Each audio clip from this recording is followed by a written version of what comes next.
Just make sure to mark your solder join on your ring band with a little Sharpie. We're going to keep this soldering operation as simple as it gets. In terms of setup, we're just going to use a pair of cross-locking tweezers and gravity. So I'm holding my ring in the cross-locking tweezers directly opposite the solder join, and then simply placing the tube over the solder join of that ring and laying my tweezers on the charcoal block so that gravity can pull the tips downwards and hold everything together for soldering. It's not quite that simple though. We really need to take time here to make sure everything is lined up perfectly. We want to make sure that our ring is fully in contact with our tube on both sides and we can't see any gaps. We also need to make sure that the ring band is perfectly perpendicular to the edge of the tube as well. It shouldn't appear to be leaning forwards or backwards. So I want you to cut up 4 or 5 small pallions of hard solder. Hopefully we're only going to need 2 here, but I want to have that extra ready just in case that isn't enough. This is definitely a project where we want to use as little solder as possible. So just add a little flux to the join and let's get that torch lit.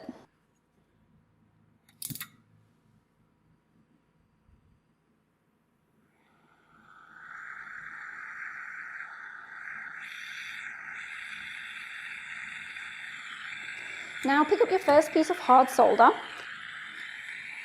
heat the ring evenly until the flux goes clear, then place that first solder ball so it's touching the back of our tube and the ring bands.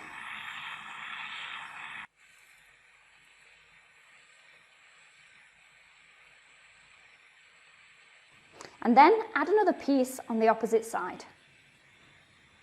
Next, just heat the ring band evenly until the solder flows all the way through to the front of the join.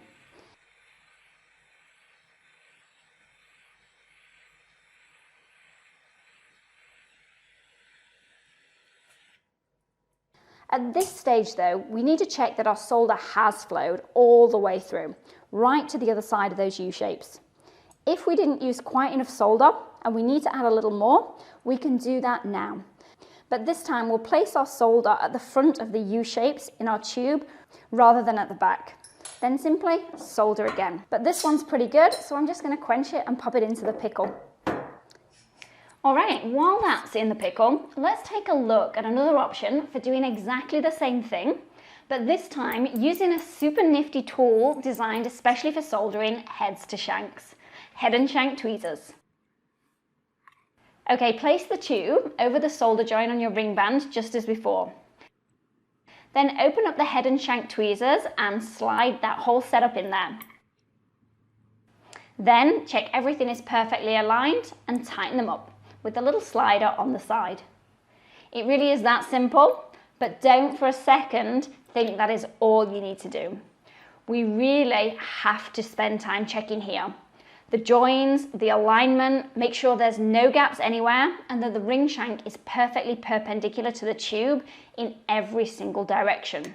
These tweezers are great, but they're not magic. They won't do all that for you. So add a little flux to the join and cut up some hard silver solder pallions.